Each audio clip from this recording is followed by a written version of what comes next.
The silence was the heaviest thing I carried, heavier than the coffin, heavier than the guilt. It had settled into the corners of my life, a thick, suffocating dust, since the day the specialist finally admitted there was nothing left to do. Her name, a melody I still hummed unconsciously, had become a whisper only I could hear. The funeral, a blur of polite nods and hushed condolences, felt like a play acted out by strangers, and I, the lead actor, had forgotten my lines. I remembered the scent of lilies, cloying and funereal, and the way the rain had slicked the black asphalt of the cemetery drive. Then nothing but the silence, echoing in our empty house, clinging to the fabric of her favorite armchair, humming in the space where her laughter used to be. I couldn't stay there. Each breath was an ache. So when the solicitor's letter arrived, crisp and official, detailing the terms of my estranged grandmother's will, it felt less like a burden and more like an improbable, desperate escape route.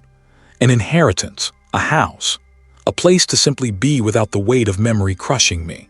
I hadn't seen my grandmother in decades, hadn't spoken to her since I was a child, a forgotten chapter in a book I'd never read. Her death, while not unexpected given her age, registered as a distant thrum against the raw, open wound of my own loss. The journey was long, a deliberate severing of ties. I packed only essentials, leaving behind the clutter of a life I no longer recognized. The highway thinned, giving way to narrower roads, then gravel tracks that snaked through dense, overgrown woods. The sky, a bruised purple, pressed low over the distant hills. My old sedan, usually reliable, seemed to groan under the weight of the miles and the unspoken grief within its metal shell. Trees, gnarled and ancient, leaned over the path, their branches intertwining like skeletal fingers, forming a perpetual twilight. Finally, the woods broke, revealing a clearing, and there it stood. The old family home, cleaning out after grandmother's death. It wasn't just old, it was a relic, a monument to forgotten time. Turrets clawed at the bruised sky, their slate shingles cracked and missing in places. Every window was a vacant, dusty eye, reflecting the dying light in glints of dull amber. The paint on the gables was peeled and blistered, a skin disease spreading across its ancient face. A wrought iron fence, rusted and broken, sagged around the perimeter, swallowed by thorny bushes and rampant ivy that scaled the very walls, gripping them like desperate hands. I killed the engine. Here it felt less like an absence and more like a presence, watching. The air, thick with the smell of damp earth and something indefinable, old wood, dust, and a faint, sweet decay pressed against the car windows. I sat there for a long time, the driver's seat creaking beneath me, just staring. This wasn't a fresh start. It was an ending, perhaps, or another beginning, but of what I couldn't say. With a sigh that felt like it scraped against my very bones, I pushed the car door open. Gravel crunched under my boots as I walked towards the house, each step echoing too loudly in the vast stillness. The front porch, once grand, sagged precariously. Two massive oak doors, pitted and scarred, stood like sentinels. A brass knocker, tarnished black, depicted a grotesque, snarling face. I didn't bother using it. I had the key. The lock groaned as I turned it, a metallic shriek that seemed to vibrate through the very foundations of the house. The air inside was still and frigid, carrying the faint, sweet and sour tang of dust, mildew, and something else. Something I couldn't quite place, a scent of forgotten lives, perhaps, or something far older. I stepped into the grand foyer, my eyes straining to adjust to the gloom. Dust motes danced in the sparse shafts of light that pierced the grimy windows, swirling like tiny, frantic spirits. The floorboards beneath my feet creaked, a complaint from the old house. The vast space was filled with shrouded furniture, looming shapes draped in white sheets, like an assembly of silent, ghostly figures waiting for a performance to begin. The air was so heavy I could almost taste it, gritty and stale. I moved slowly, my footsteps muffled by the thick layer of dust. My fingers traced the intricate carving of a clawed foot. Halfway up, a tall, narrow window looked out onto the overgrown garden, now swallowed by twilight. I barely recognized the man looking back. He looked tired, haunted. I froze, my head cocked. Nothing. Just the settling of the house, the creak of old timbers, or perhaps it was the wind whistling through a broken pane somewhere. I shook my head, dismissing it as a trick of the exhausted mind. Grief, I knew, could conjure such things. I walked down a long, dark corridor, my hand trailing along the cold, wallpapered wall. The paper, faded to a sickly yellow, peeled in curling strips, revealing the plaster beneath. Each room I passed was an identical tableau of shrouded furniture, a museum of stillness. My shoulders hunched against it. It wasn't draped. Curiosity, a faint flicker in the ashes of my despair, drew me towards it. I pushed the door open fully. It was a study, filled with towering bookshelves crammed with ancient, leather-bound volumes. A heavy wooden desk dominated the center of the room, littered with papers yellowed with age, an antique inkwell, and a quill pen. I stepped closer, my heart giving a curious, dull thud. As my eyes adjusted, the features of the woman in the portrait began to emerge from the gloom. It was my grandmother, but younger, her eyes sharp and unnervingly direct, staring not at me but seemingly through me, past me. Around her neck, a heavy, tarnished silver pendant hung, its central stone a dull, opaque black, and then I noticed it. Just beneath the portrait on the desk, nestled amongst the papers, was a small, intricately carved wooden box. It wasn't covered in dust. It looked recently touched. Why would something in this forgotten room be so clean? The air in the old family home, cleaning out after grandmother's death, was a tapestry woven from dust, mothballs, and something metallic like stale blood. I pushed open the study door, the hinges groaning in protest, a sound that echoed the ache in my own chest. Each breath stirred the motes of light dancing in the single shaft of sun slicing through grimy glass. This was it then. The fresh start.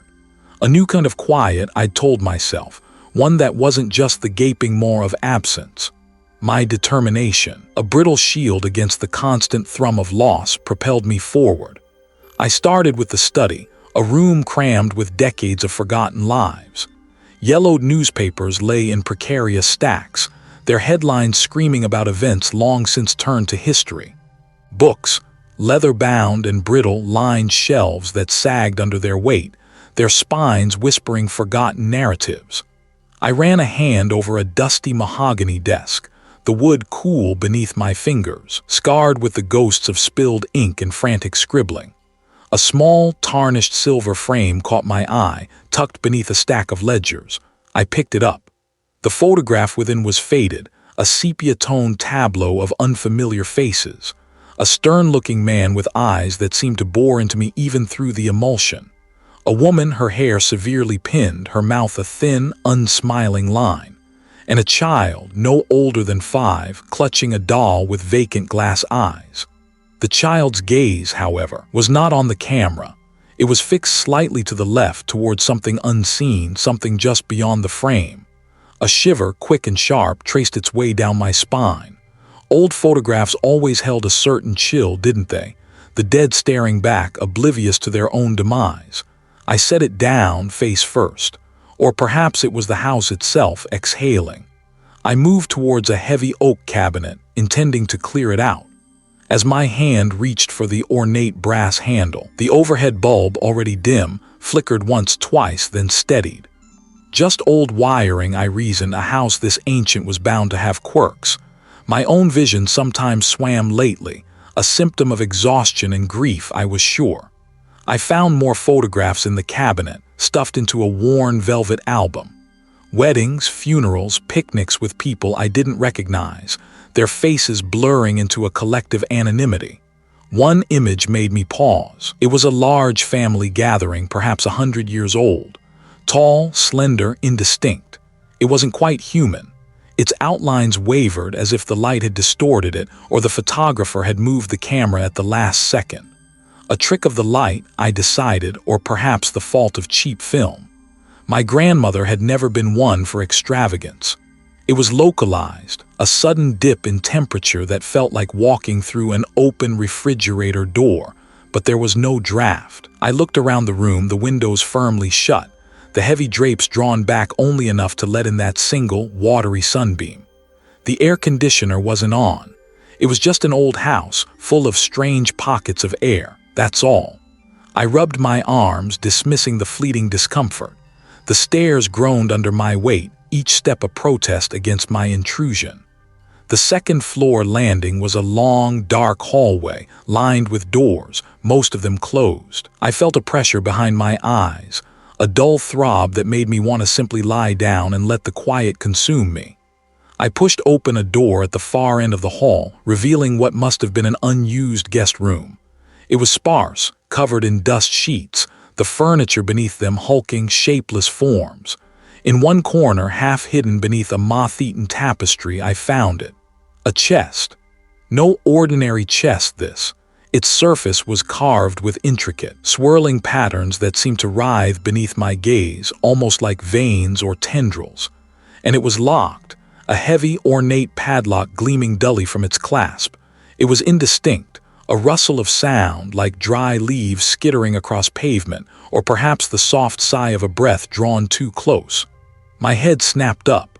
I spun around, scanning the empty room, the hallway beyond. Nothing. Only the dust motes dancing in the weak light filtering through the grimy window. My imagination, undoubtedly. My wife's last words, sometimes I still heard them, a phantom echo in the quiet. This was no different. This time it was a little clearer, a fragmented sound like distant, discordant music. Each breath stirred the motes of light dancing in the gloom, illuminating a space choked with the ghosts of forgotten conversations. The study, unlike other rooms in the old family home, cleaning out after grandmother's death, felt less like a relic and more like a tomb that had just been disturbed. A faint, cloying sweetness, like dried potpourri mixed with something else, something metallic and sharp, like the tang of old pennies permeated the air. I stepped further inside, my boots crunching on what felt like a thin layer of grit. Dust sheets draped over furniture formed grotesque, silent figures.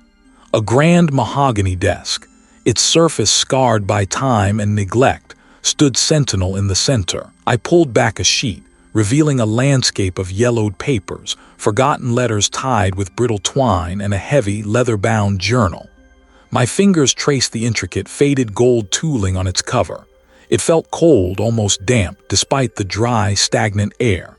A shiver, not entirely from the chill of the room, ran down my spine.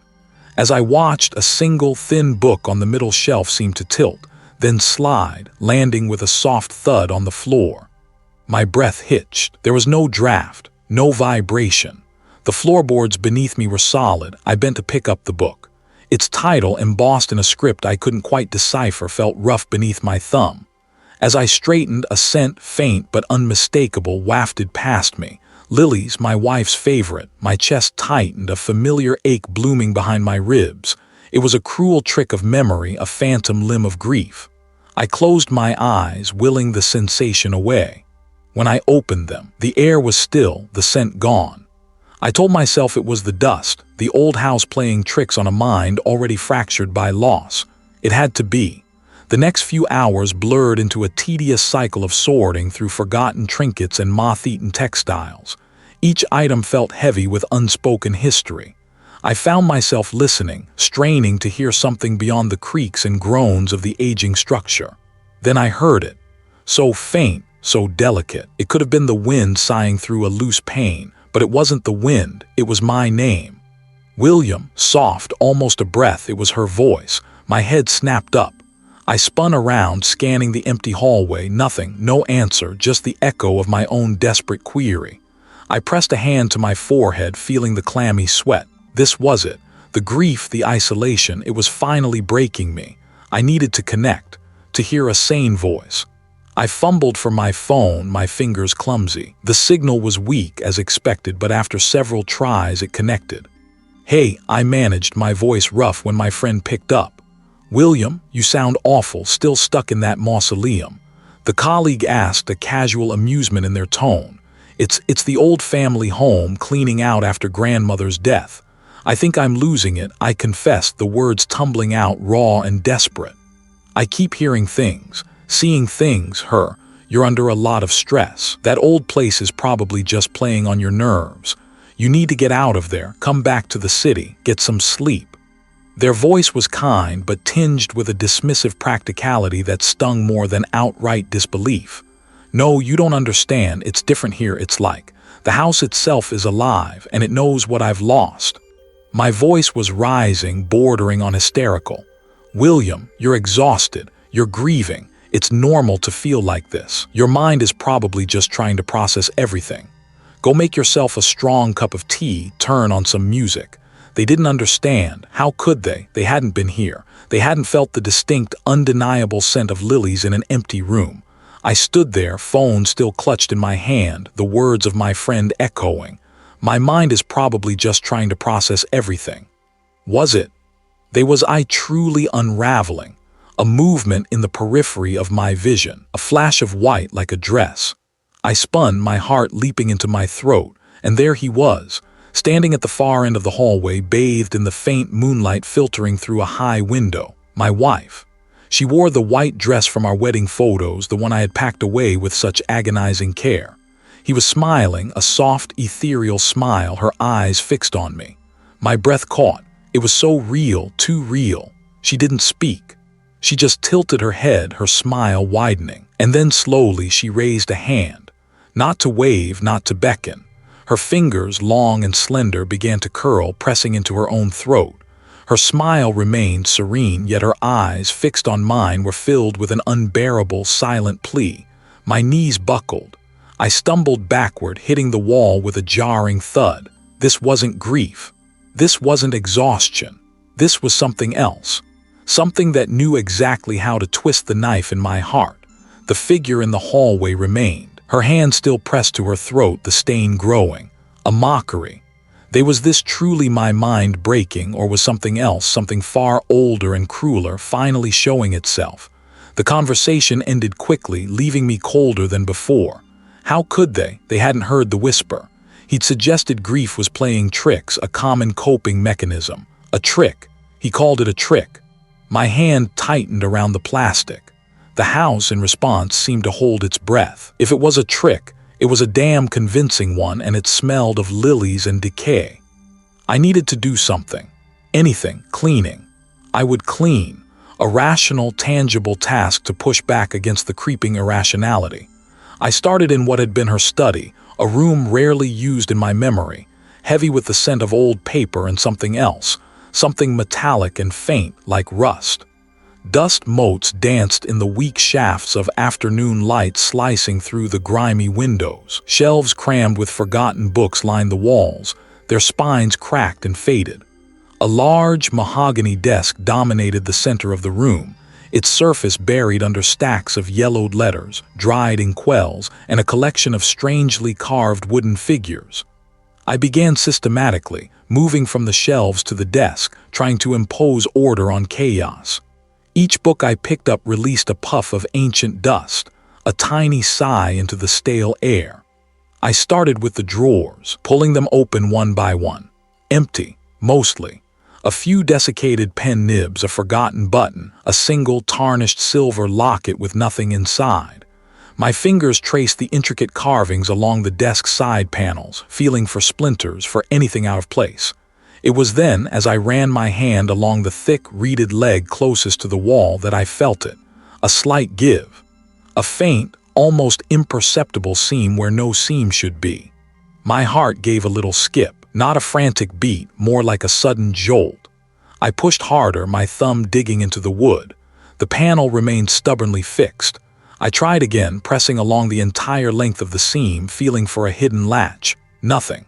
Frustration pricked at me, but a stubborn determination, fueled by the need to find something real, kept me at it. I knelt, peering closer, running my fingertips along the grain. The seam was so fine, almost invisible. My gaze fell to the floor, then back to the desk leg. The panel was slightly recessed, perhaps a quarter of an inch compared to the one beside it. I pulled out a small, tarnished letter opener from one of the empty drawers. Its point was dull, but I managed to wedge it into the faint line, twisting gently. A soft click echoed in the sudden stillness of the room. I held my breath. Inside, nestled on a bed of faded velvet, was a single, leather-bound journal. Its cover was smooth, worn, and almost black with age. No title, no embellishment. Just a simple, unadorned book. My fingers trembled as I reached for it, pulling it free from its hidden resting place. It felt cool and heavy in my palm. The pages, when I carefully opened it, were brittle, yellowed, and covered in a spidery, elegant script that was undeniably my grandmother's. The first few entries were mundane, observations about the weather, local gossip, the slow decline of the family estate. But then the tone shifted. The handwriting grew erratic, the lines slanting, words underlined multiple times. August 14th. Soft, insistent, not words, not truly, but a resonance. A hum beneath the hum of the house. I thought I was free. I thought it had passed to another branch, but it always returns. It always finds its way back to us. My breath hitched. I'd heard them, not words, a resonance. I continued reading, my eyes scanning the frantic scrawl. September 3rd. The lilies. Always the lilies, that cloying, sickening sweetness in rooms where no flower grows. They want me to remember. They want me to uphold the pact, but I won't. I cannot. Not again. Not after. Not after what happened. The pact. This wasn't just my grandmother's eccentricities, her decline into some gentle madness. This was a pact. What pact and what had happened? I could feel my pulse thrumming against my temples. October 1st. I see the shifts in the air, the way the light bends wrong in the corners of my vision. It's growing stronger. It wants something. It wants the next one. The bloodline is thin, but it is not broken. William. He doesn't know. He must never know. The pact demands too much. My name, my own name, scrawled in her terrified hand. The journal slipped from my numb fingers, landing with a soft thud on the dusty floorboards. The faint scent of lilies, unmistakable now, wafted through the air, sharp and sickeningly sweet. It wasn't my grief. It wasn't a trick. My grandmother had known. He had felt it too. But what exactly had she known, and what precisely did this pact demand? My name. The room suddenly felt colder, the shadows deeper, pressing in from every corner. The faint scent of lilies, unmistakable now, wafted through the air, sharp and sweet, then cloying, like wilting petals left too long in a closed room. I stared at the spot where the journal lay, a dark rectangle against the worn wood. My breath hitched, caught somewhere in my throat. This wasn't a trick of the light. This wasn't a draft. It felt like a warning, a desperate plea from beyond the grave, reaching out to grasp me. I shivered, a deep, involuntary tremor that shook my entire frame.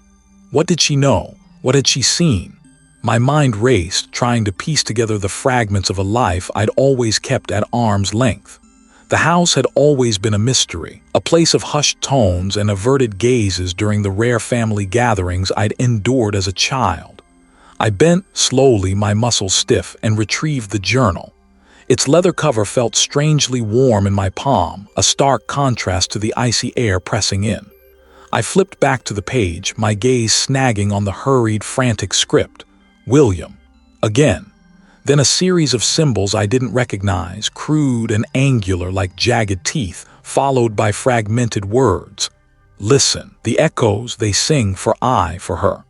My stomach churned for her, my wife. The thought, still a raw wound, ripped through me. Was this a sick joke? Was my grief playing tricks, twisting innocent words into something sinister? I squeezed my eyes shut, trying to dispel the image of the frantic writing, the lingering scent of lilies that now seemed to press against my sinuses, heavy and suffocating. When I opened them, the room seemed to have shifted. The antique dresser in the corner seemed to lean in, its polished surface reflecting not the dim light but something else, something indistinct and moving. I blinked hard and it was gone. Just the dresser, solid and still. I needed air. I stumbled out, journal clutched tight, and made my way down the grand, curving staircase, my footsteps echoing unnaturally loud in the cavernous hallway below. The air downstairs was marginally warmer, but the scent of lilies persisted, fainter here but still present, a ghost of a perfume. I walked into the drawing room, a space I'd barely touched, still draped in dust sheets like sleeping giants. I pulled back a sheet from an armchair, sending a puff of ancient dust into the air, and sank into the velvet, the material surprisingly soft beneath me. I tried to reason. Fatigue, grief, the isolation of this place, that was it. My mind was simply playing tricks. I was tired. I was lonely. I was lost. A faint sound drifted from the far end of the room. Soft, insistent. I froze. It wasn't the house settling. It wasn't the wind. It was a voice, a woman's voice, my wife's voice. It spoke my name. William. My breath caught, my muscles locked. No, it couldn't be. I gripped the journal so tightly my knuckles ached. William, love. The voice was closer now, clear as day, carrying the familiar lilt, the gentle questioning tone that used to melt away my worries. It was her. It had to be. My heart leaped with a desperate, impossible hope. I pushed myself up from the armchair, my legs trembling. Then from behind the large, ornate fireplace, a figure began to emerge. Her familiar dress, the one she wore on our last anniversary. Her delicate hands reaching out, her face. It was hers, yes, but distorted. Her eyes, usually warm and full of life, were wide, vacant black pits that seemed to absorb the light. Her skin, once flushed with vitality, was translucent, almost shimmering, and beneath it I could see the faint tracery of veins like thin blue rivers on marble. The lilies. The scent intensified, thick and suffocating, pouring from her from the very air around her. It was the smell of decay, of something beautiful left to rot. She raised a hand, beckoning. Her fingers were unnaturally long, skeletal, the nails chipped and black. I promised. Her head tilted, slowly, unnaturally, until her chin rested on her shoulder, her neck twisting beyond human capability. The smile widened, stretching further, until her face was a mask of pure, malevolent hunger. Her eyes, those black pits, fixed on me, drawing me in. A sharp pain shot up my spine, but I barely registered it. All I could see was her, advancing, her movements jerky, unnatural, like a marionette being pulled by invisible, cruel strings. The air around her shimmered, warping the edges of the room. We waited. Her hand reached for me, long, bony fingers splayed, the black nails gleaming faintly in the gloom. My lungs seized. I couldn't breathe. I couldn't scream. This wasn't my wife. This was a perversion, a mockery, a horror wearing her skin. It was here for me. It had known my name. It had known her. I hit the wall with a sickening thud, cornered. The smell of lilies was overpowering now, burning my nostrils, filling my mouth with a bitter, metallic taste. She paused just feet away, her head still cocked at that impossible angle. The black pits of her eyes seemed to grow, consuming her face, consuming the light. "I brought me back, William," he hissed, the sound 1,000 broken glass shards scraping together. "Now we can begin." Then, just as her hand was about to touch my face, she dissolved. I lay there trembling, my body racked with tremors, gasping for air that felt thick and heavy. My vision swam, my ears rang. The room was empty, the dust sheets were still. But the image of her face, twisted into that monstrous grin, was burned behind my eyelids. It was real. I knew it was real. It wasn't my grief. It wasn't my mind breaking. Something malevolent had just manifested in my grandmother's house, and it had used the most sacred, most painful part of my memory against me. What did it want? And why had it waited until now? My stomach churned. A cold, empty pit for her, my wife. The thought, still a raw wound, ripped through me, tearing at the flimsy stitches of my composure. They was my grief playing tricks, twisting innocent words into something sinister, conjuring the phantom scent of lilies where there was only dust and decaying paper. I squeezed my eyes shut, pressing hard until pinpricks of light danced behind my eyelids, trying to dispel the image of the frantic writing, the lingering scent of lilies that had clung to the air moments before. When I opened them, the words on the page still stared back, accusing. My hands trembled, not with cold, but with a frantic energy I hadn't felt since the funeral. This wasn't just my imagination. The house, always a quiet observer, now felt like a conspirator, its ancient timbers groaning secrets. The air, heavy with the scent of old wood and something else, something metallic and faintly sweet, pressed in on me. I had to know. I needed to know. My wife's memory, my sanity, depended on it. The old family home, cleaning out after grandmother's death, was a labyrinth of forgotten things, a museum of lives lived and abruptly ended. I moved with a new purpose, a frantic energy overriding the leaden weight of my grief. The library, once a place of quiet refuge, now felt like the battleground. Dust motes danced in the anemic light filtering through the grimy windows, illuminating shelves crammed with books whose spines cracked like old bones under my touch. I pulled out anything that looked old, anything that seemed out of place among the poetry and forgotten novels. Local histories, dusty leather-bound journals, even a collection of regional folklore. My fingers, stained with grime, flipped through brittle pages. The smell of mildew and aged paper filled my nostrils, a cloying, stagnant perfume. Hours blurred. The only sound was the rustle of paper, the occasional creak of the floorboards above me, and the frantic beat of my own heart. Anything that echoed the strange occurrences I'd witnessed. I found the first hint in a local gazette from 1888, a small article, almost an aside, about a farmer's son who wandered into the woods and was never seen again. The article mentioned his disturbed mind in the days leading up to his disappearance, how he spoke of voices in the trees and memories stolen by the wind. A shiver traced its way down my spine, memories stolen by the wind. Then an entry in one of my great-grandfather's journals dated 1912. His elegant script, usually so precise, grew erratic on certain pages. The burden grows heavier, her eyes. They held nothing but echoes. He spoke of a pact, of the price of belonging, and a chorale of hungry voices. He wrote of a recurring dream. Mid-sentence, on a page stained with what looked suspiciously like dried blood, though I tried to tell myself it was just rust from a forgotten paperclip. My breath hitched.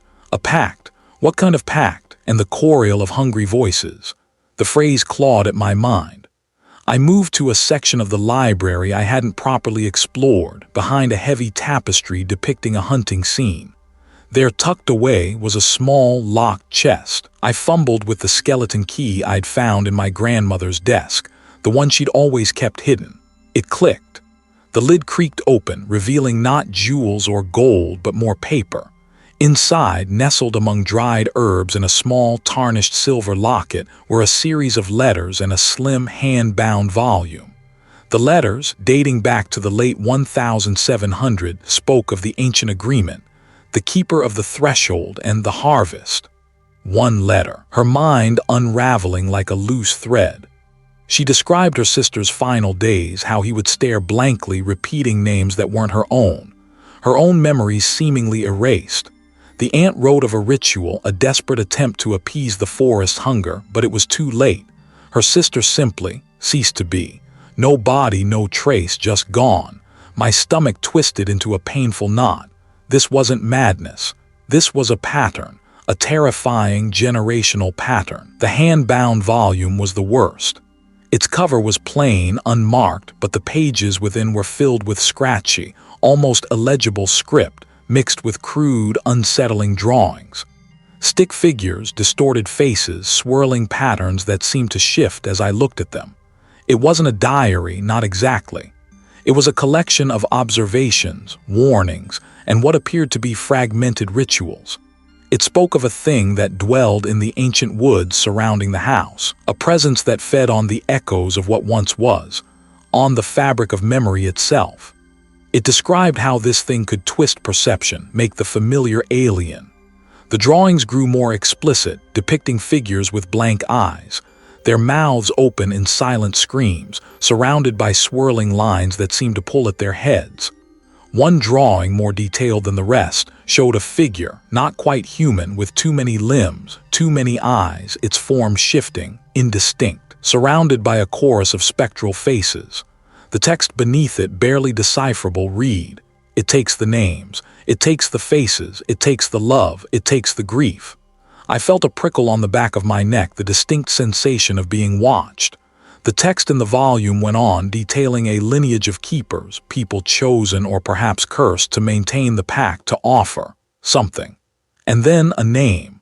My grandmother's maiden name, scrawled in a frantic hand, and below it a date. A date that coincided with the disappearance of another relative, one I'd vaguely heard about, dismissed as a family eccentricity. I slammed the book shut, the sound echoing unnaturally loud in the vast room. My hands were shaking uncontrollably now, the pages blurring before my eyes. The pieces clicked into place with sickening precision. For her, was she part of this? Was her death not an accident? Was she taken? My own grief, so raw and personal, felt suddenly tainted, twisted into something ancient and monstrous. I pressed my back against a bookshelf, my eyes darting around the room, convinced I wasn't alone. Was I next? Was this house, this family, this whole cursed lineage just a long, slow preparation for my own consumption? Vision. My breath caught, a cold knot tightening in my chest. The feeling of eyes on me intensified, a pressure against my skin, like a whisper too close to my ear. I spun, sweeping the dusty library with my gaze. Nothing. Just the rows of silent, leather-bound books, the heavy drapes, the cold fireplace. I told myself it was fatigue, the strain of grieving, the isolation getting to me. I had been in this house for weeks, cataloging, discarding, trying to make sense of a life I barely knew. But this was different. This was a presence, tangible and malevolent. I needed air, a change of scenery, anything to break the suffocating hold of the library. I strode towards the heavy oak door, my hand reaching for the cool brass handle. It refused to turn. I tried again, twisting, rattling, putting my shoulder into it. The door remained stubbornly shut, as if fused with the frame. Panic, sharp and sudden, pricked at me. I hadn't locked it. I never locked it. My mind raced. A jam, an old house settling. I tried to rationalize, to push down the rising tide of fear. I moved to the tall, arched windows, fumbling with the intricate latch. It too was stuck, or perhaps locked from the outside. My throat felt tight. This wasn't right. I searched the library for another exit, though I knew there wasn't one. The room was a dead end, a cul-de-sac of forgotten knowledge. My eyes scanned the shelves, desperate for a distraction, for something familiar. That's when I saw it. I didn't remember seeing it before. My grandmother had kept meticulous records, every item noted, accounted for. This box was not on any list. My fingers trembled as I pulled it from the shelf. They weren't patterns I recognized, twisting lines that seemed to coil and writhe, forming shapes that almost resembled faces, or perhaps just the distortions of my own weary mind. There was no clasp, no hinge. It seemed to be a solid block. I ran my thumb over the carvings. They felt warm, almost slick, despite the cold air of the room. A faint, metallic scent rose from the wood, like old pennies and something else, something sharp and acrid.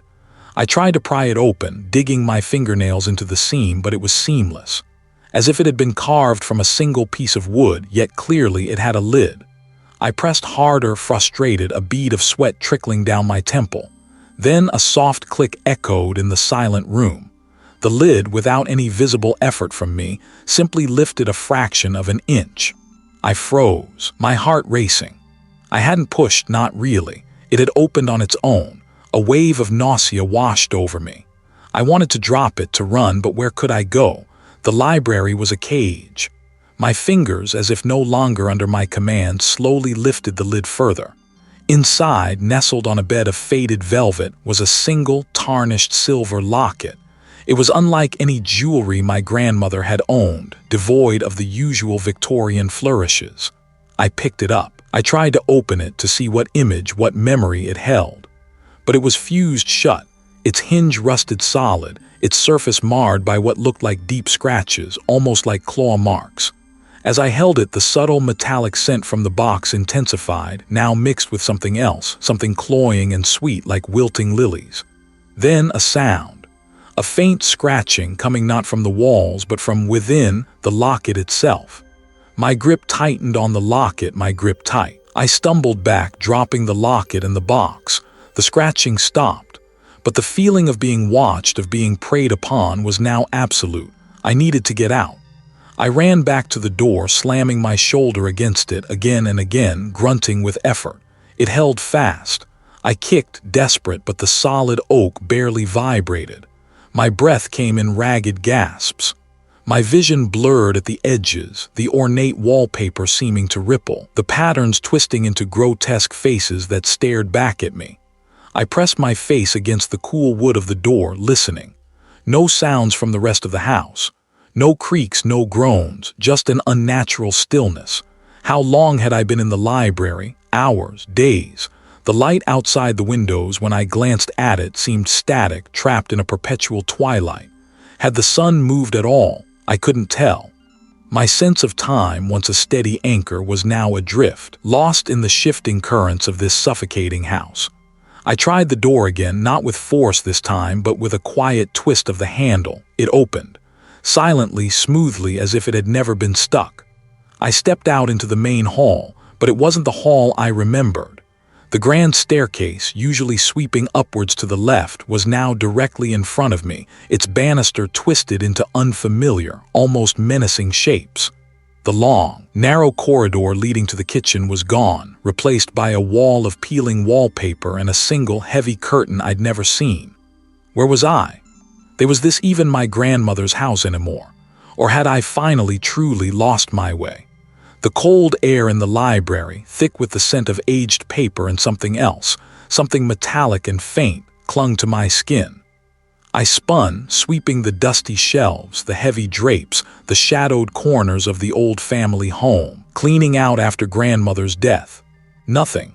Just the rows of silent, leather-bound books, their spines cracked and faded, absorbing the meager light filtering through the grimy panes. My breath hitched, a shallow, ragged sound in the sudden quiet.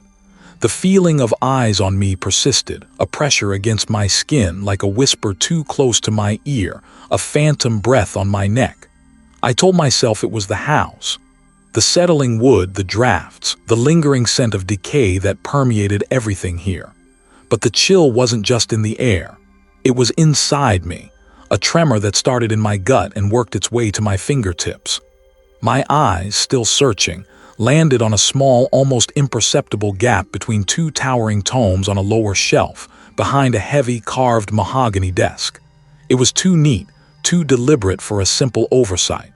I approached cautiously, my shoes silent on the thick, dust-laden rug. The air grew heavier here, almost viscous. My hand trembled as I reached for the books, my fingers brushing against the rough, dry leather. I pulled the first one out, a massive, leather-bound dictionary, its pages yellowed and brittle. Then the second, a volume of forgotten poetry. No lock, no clasp, just a snug, almost seamless fit. My fingers fumbled with the lid. It resisted for a moment, then gave way with a soft, dry creak like old bones flexing. Inside, nestled on a bed of decaying velvet, was a single, folded parchment and a small, tarnished silver locket. The parchment, brittle and crackling as I lifted it, was covered in a spidery, elegant script, fading in places but still legible. It was dated, a year far too long ago, a name I recognized as one of my great-grandfathers. I unfolded the parchment with care, the paper threatening to disintegrate under my touch. The words swam before my eyes at first, a rush of archaic language and dense prose. I forced myself to slow down, to trace each line with my finger, the dust from the paper coating my skin. It wasn't a letter or a will. It was a chronicle, a confession, a primal fear, a desperation that drove the family to seek a solution, any solution. My stomach clenched. The song, the chorale of echoes. The parchment went on, detailing a covenant, a binding of blood and purpose. It wasn't a plea for help, not truly. It was a bargain. A desperate trade for protection, for prosperity, for the lifting of the blight. The price, not immediate but generational, a tribute of the lineage, a vessel to anchor the song. Every few generations, a chosen inheritor would become the nexus, the conduit. Not a sacrifice to be consumed, but a living prison, a host for the entity. To contain it, to keep it from spreading, from taking more. A horrifying irony. They weren't escaping a horror. They were inviting one in to control a greater one, binding it to their bloodline. She hadn't just known about it. He had been part of it. It was a summoning, a preparation. I was the inheritor, the chosen one, the next designated host. The parchment slipped from my numb fingers, fluttering to the floor. The locket lay open in the box. Inside, a faded, sepia-toned photograph of a woman with haunted eyes, her face strikingly similar to my own. My great-grandmother, I realized with a jolt. And beneath the photograph, a tiny, almost invisible inscription etched into the silver, "The song awaits." My lungs burned. My throat was dry, constricted. This wasn't just a house of secrets, it was a trap. and I had walked right into it, drawn by grief, by a desperate need for a fresh start. My wife's death, the isolation, the creeping madness, it wasn't random.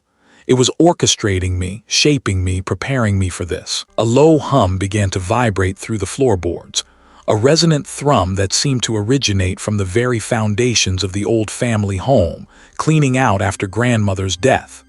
It wasn't a sound I heard with my ears, but one I felt deep in my bones, a slow, building pressure against my skull. The intricate carvings on the wooden box seemed to deepen, the swirling lines pulsing with a faint, internal luminescence. My vision blurred at the edges. I stumbled back, knocking against the heavy desk. The hum grew into a roar, not of sound, but of pure, crushing presence. It pressed in on me, a weight that threatened to collapse my very being. I wasn't just in a house. I was inside something vast, something ancient, something that had been waiting patiently for me. Could I fight a legacy written in blood and fear, etched into the very stones of this house, into my own family line? My lungs burned. It was orchestrating me, shaping me, preparing me. I stood in the desolate hall of the old family home, cleaning out after grandmother's death, the silence pressing against my eardrums until it hummed with an unseen presence. The front door. It was the only way. I had tried the back, the side doors, the cellar entrance. Each one had been sealed, not by locks or bolts, but by something more fundamental. A resistance in the wood, a cold pressure that met my hand, a subtle warping of the frame that made it impossible to force. But the front door, heavy oak with its tarnished brass knocker, felt different. It felt like a challenge, a dare. The brass was slick beneath my fingers, almost greasy. I twisted. It groaned, a deep, resonant sound that vibrated up my arm, through my shoulder, into my teeth. The sound wasn't coming from the hinges. It was coming from inside the wood itself, a complaint, a warning, but it turned. It gave. I leaned into the door, my shoulder aching. The resistance was immense, like pushing against a solid wall, yet the gap widened.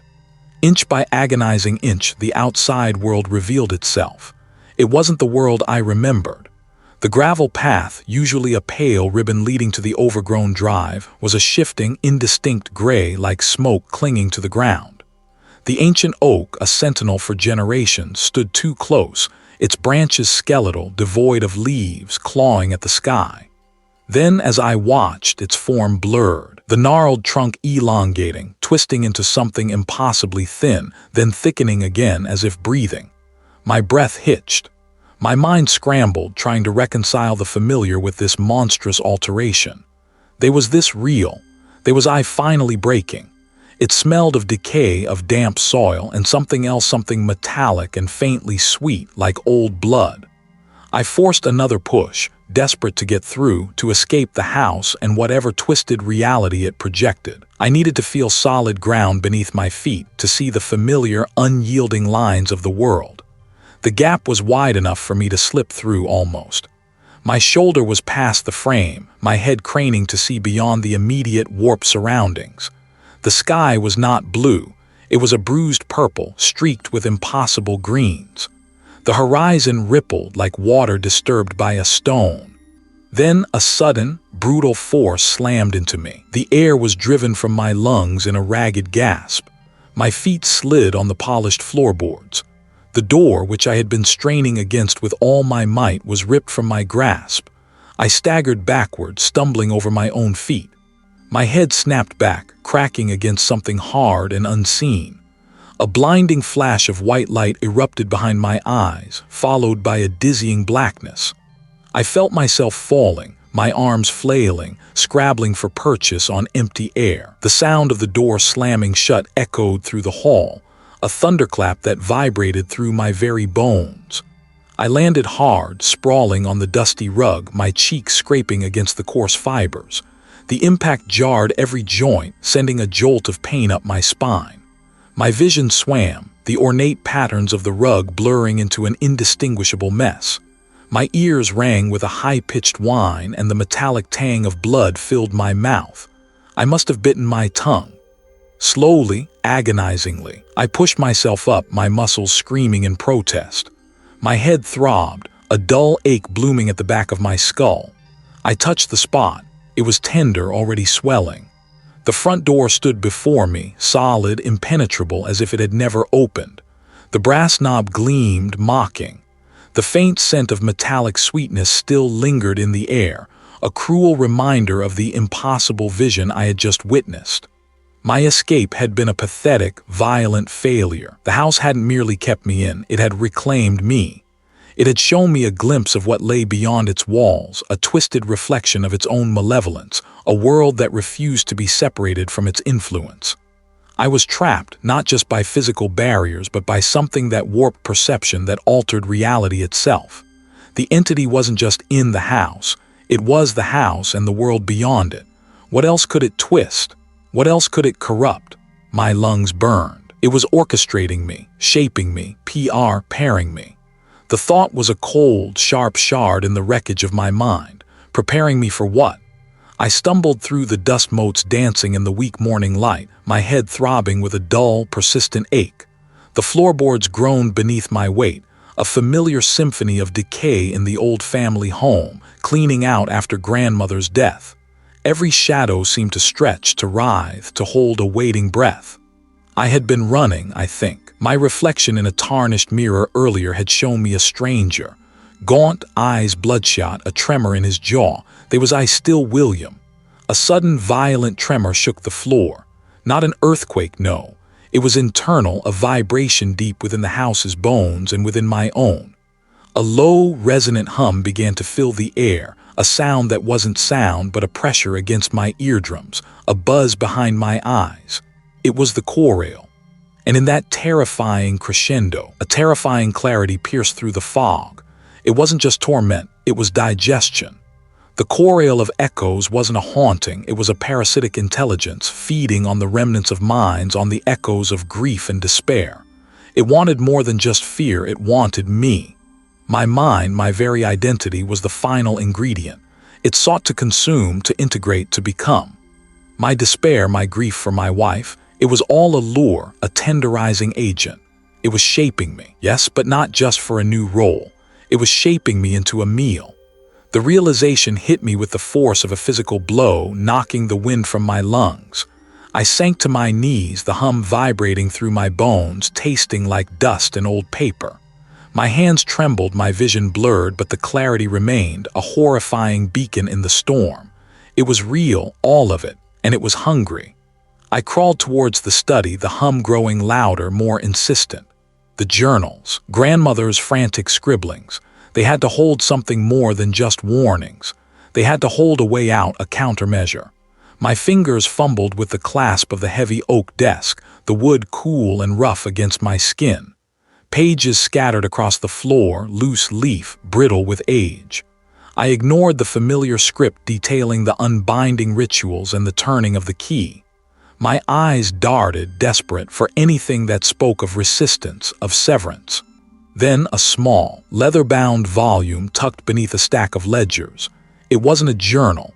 It was a collection of prayers or perhaps incantations meticulously copied in a precise, almost mechanical hand. Not grandmother's, an older hand, perhaps her mother's, or even earlier. The ink had faded to a sepia stain on the yellowed parchment. My breath hitched. Not of flesh, but of memory. A vessel of true sorrow, purified by the fire of refusal, held against the encroaching tide. A single, unbroken chord. It resonated with the chorale of echoes. A counter-resonance, not a physical sacrifice, but something else. Something tied to my grief, to the very thing that had lured me here. My gaze fell upon a small, tarnished silver locket I still wore around my neck, hidden beneath my shirt. My wife's locket. It held a tiny, faded photograph of us, smiling on our wedding day. The very symbol of my profound, consuming sorrow. Could this be the vessel? I clutched the locket, the metal digging into my palm. If this was the countermeasure, if this was the desperate gamble, I would take it. I needed fire, and I needed to prepare. The house thrummed around me, the chorale growing louder, pushing at the fragile walls of my sanity. It knew I was understanding. It knew I was fighting back. I moved with a frantic energy I hadn't felt in weeks, scavenging through the rooms of the old family home, cleaning out after grandmother's death. I found a chipped ceramic bowl in the kitchen, a relic from some forgotten meal. In the cellar, among dusty crates and discarded furniture, I located a can of kerosene, its smell acrid and potent. I didn't know what purified by fire of refusal truly meant, but I would interpret it literally. And the unbroken cord. I had a theory, a terrifying, desperate one, involving a memory I had fiercely protected, a memory of my wife, untainted by the entity's insidious presence. The hum intensified, vibrating through the floorboards up my legs into my chest. The air grew heavy, thick with unseen pressure. The entity was pressing in, sensing my intent, my defiance. But it couldn't stop the knowledge, the terrible, liberating truth. I knew what it wanted, and I knew what I had to do. The cold seeped into my bones, a deeper chill than any winter morning in the old family home, cleaning out after grandmother's death. It was a cold born of ancient stone and deeper dread, but I no longer shied from it. My hand, steady now, traced the worn grooves of the oak mantelpiece, the very spot where I'd found the fragmented journal entries. A vessel of true sorrow, purified by fire, a single, unbroken cord. The words resonated not as a riddle but as a blueprint. Not a physical sacrifice, I understood now, but an offering of self, a deliberate channeling of the very grief the entity sought to devour. My sorrow, then, was not a weakness, but a weapon. Dust motes danced in the slivers of light piercing the grimy windows, each particle a silent witness to generations of despair. My plan, cobbled together from fragmented notes and desperate intuition, felt both insane and utterly inevitable. I closed my eyes, focusing on the ache in my chest, the persistent phantom limb of my wife's absence. I didn't push it away. I pulled it closer, let it fill me. Then a low thrum began, not a sound I heard, but one I felt, vibrating through the soles of my feet, up my legs, settling in my diaphragm. It was the house itself, stirring, a response. I had struck the chord.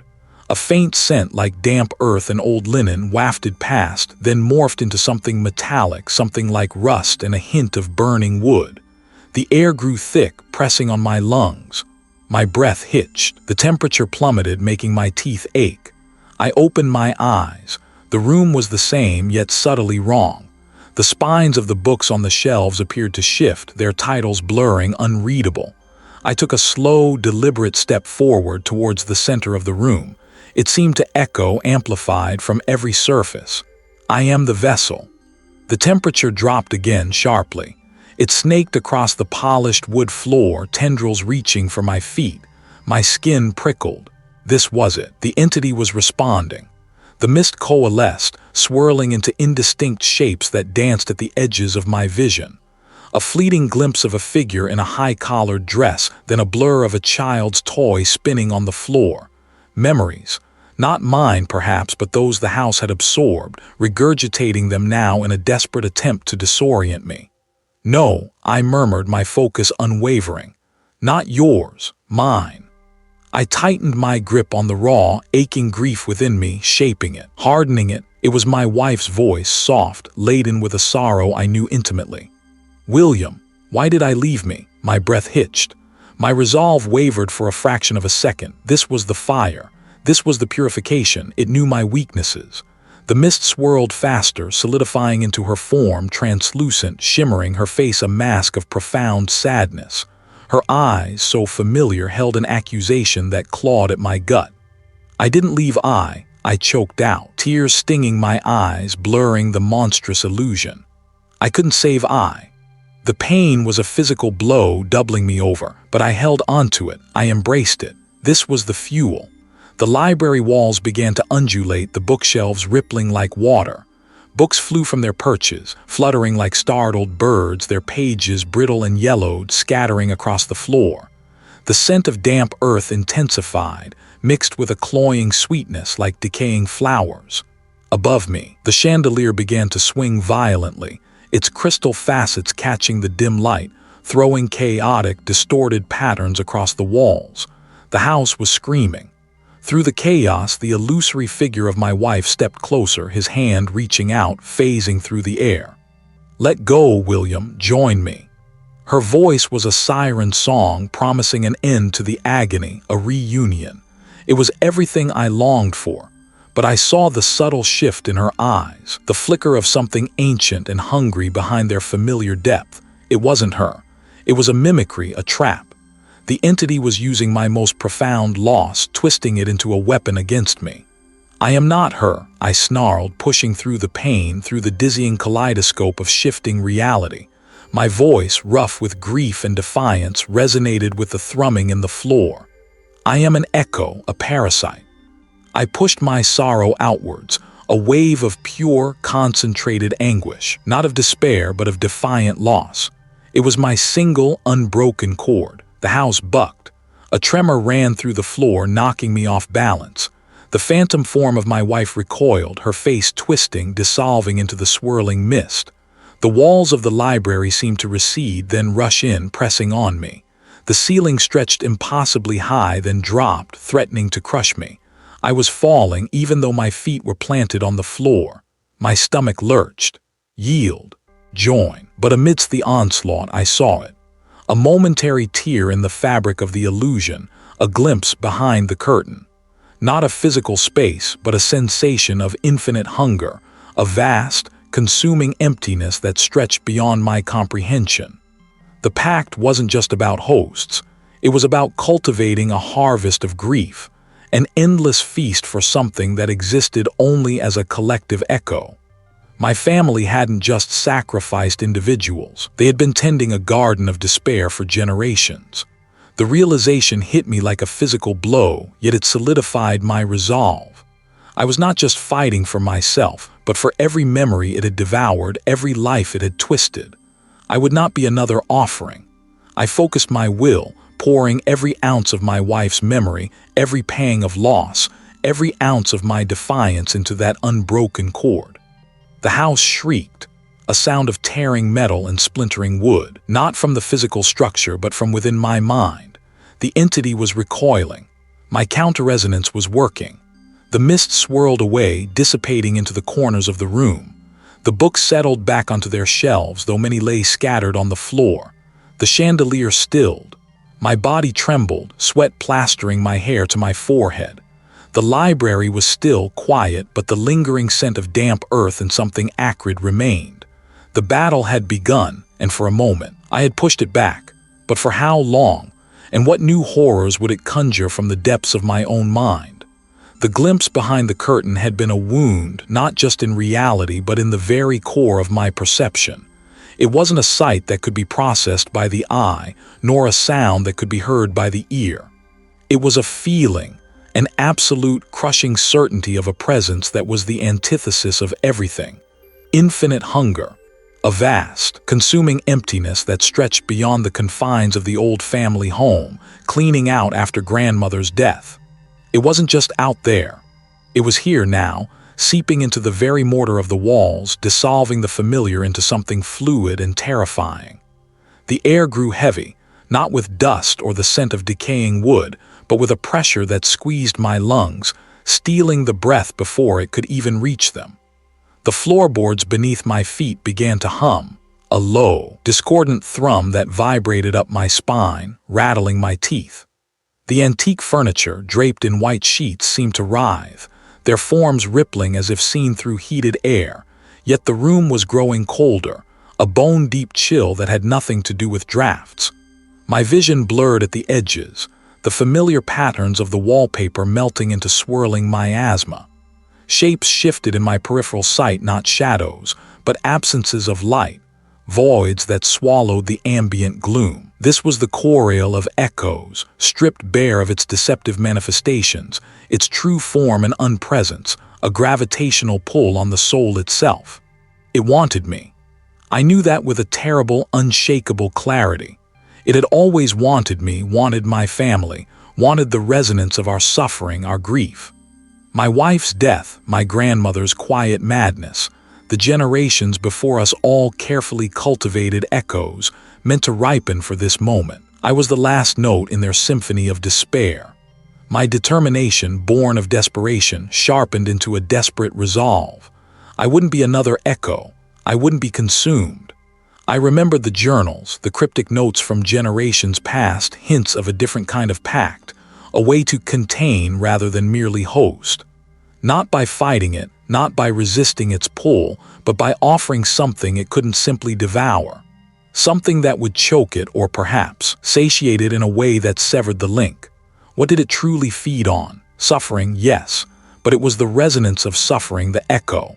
What if I offered it something so complete, so singular that it had no echo? Something that would be an ending, not a perpetuation. My memories. Not just any memories, but the brightest, the most painful, the most cherished. The memories of her, my wife. They were the very fuel it sought, yet also, perhaps, the poison. If I offered them willingly, completely, without resistance, would it be forced to consume the source rather than the echo? Would it become so full of my past that it had no room for its own endless hunger? The idea was a terrifying gamble. It meant stripping myself bare, severing the last, most vital connection to the woman I loved, the anchor that still tethered me to a semblance of sanity. But it was a choice, a terrible choice. The pressure intensified. The floorboards groaned, then splintered with a sharp crack that echoed like a gunshot. The ceiling plaster began to shower down in dusty flakes. The chorale was impatient. It was reaching for me, its non-existent grasp tightening around my spirit. I closed my eyes, forcing out the swirling, distorted reality, and focused inward. I pictured her face, her smile, the warmth of her hand in mine, every moment, every feeling, every memory. I felt a wrenching, a tearing deep within me. It wasn't pain, not precisely, but a profound sense of loss, like an amputation of the very essence of my being.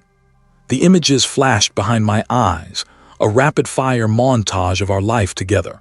The day we met, our wedding, quiet evenings, shared dreams, the look in her eyes just before she.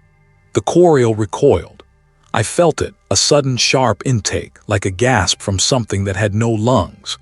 The emptiness that had threatened to consume me now seemed to be consuming itself, gorging on the undiluted essence of my love and sorrow. The pressure on my chest eased. The floorboards steadied, though the cracks remained. The room, though still freezing, seemed to stabilize, no longer melting at the edges. When I opened my eyes, the true form of the chorale was gone.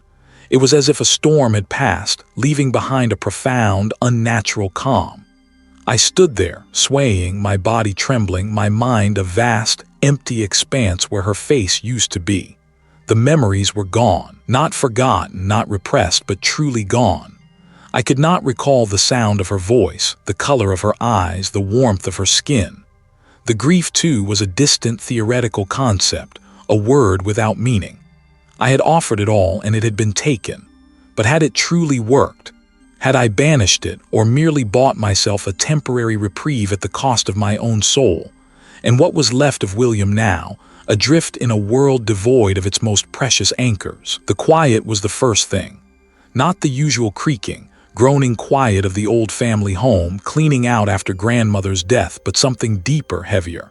A quiet that felt like a pressure against my eardrums, as if the very air had thickened with held breath. I was on the floor, somewhere in the grand hall, the chill of the flagstones seeping into my bones. My head throbbed with a dull, persistent ache, a counterpoint to the hollow echo where the wrenching had been. I pushed myself up, my limbs feeling like unfamiliar weights. The world swam for a moment, a dizzying blur of aged wallpaper and dust motes dancing in the meager light filtering through grimy windows. My breath hitched. The air was still thick, yes, but it carried a new scent now. Not the familiar must of decay or the faint, sweet perfume of long-dead roses that grandmother had loved.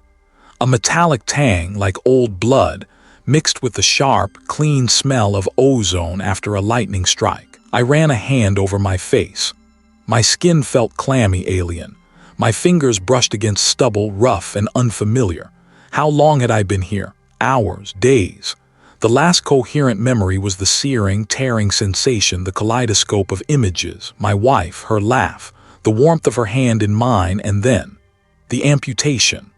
I tried to recall the moment, the precise instant of severance, but it was a blank. A smooth, featureless wall where a vital part of my past should have been. It was like trying to touch a phantom limb. The sensation was there, the memory of its presence, but the connection was gone. The house seemed settled. The floorboards didn't groan under unseen weight. I walked my steps tentative through the hall. The dust lay undisturbed, a testament to the stillness. My grandmother's portrait still hung crookedly, her eyes, as always, seeming to follow me, but now they held a peculiar emptiness, a knowledge that had been drained away. I found myself in the drawing room where a half-packed box of old photographs sat open on a mahogany table. I picked one up. It was of my wife, smiling, her arm linked through mine. The word felt like a stone in my mouth. I knew who he was, what she meant to me, the grief that had driven me to this place. But the feeling of her, the rich tapestry of shared life, was muted. It was like looking at a vibrant painting through a pane of frosted glass. The colors were there, the shapes, but the warmth, the depth, the very essence of its beauty was distant, untouchable. Was this the cost, the price for whatever had happened? I picked up another photograph, then another. Each one a small, dull ache. Not the raw, agonizing grief I had felt before, but a sterile, academic recognition of loss. It was as if the sharp edges of sorrow had been filed down, leaving only a smooth, featureless surface. Was this freedom, or was it something far worse? A faint flicker caught my eye. I stared, unblinking. It was gone, or had it ever been there? My eyes felt tired, gritty. Perhaps I was just seeing things, the trauma, the exhaustion. I tried to focus on the task at hand, cleaning out, organizing, putting away the detritus of a life. I reached into the box, my fingers brushing against a small, velvet-bound journal. Grandmother's. I hadn't seen it before. It was old, its pages brittle. I opened it to a random entry. Her elegant script filled the page. The hunger grows, it demands. The price is steep, but the quiet it brings. The quiet is a balm, a terrible, beautiful quiet. My chest tightened, no, not tightened. A peculiar warmth spread through my chest, a tingling sensation that resonated with the hum I felt. The words seemed to vibrate not just on the page, but within me. The quiet it brings. The quiet is a balm. I closed the journal, my fingers trembling. The quiet. Yes, the house was quiet. My mind was quiet, but it wasn't a true peace. It was an absence. I looked down at my hands. They seemed normal. But as I clenched my fist, a faint, almost imperceptible tremor ran through my arm, and for a fleeting instant I felt something else, something with an asterisk me stirring. A ripple beneath my skin like a fish moving in dark water. A sensation that wasn't mine, yet was undeniably present. Had I won? Had I driven it out? Or had it merely changed its form? The metallic tang in the air seemed to deepen, and the low hum behind my ribs intensified, a silent song only I could hear. What had truly been amputated, and what, in its place, had grown?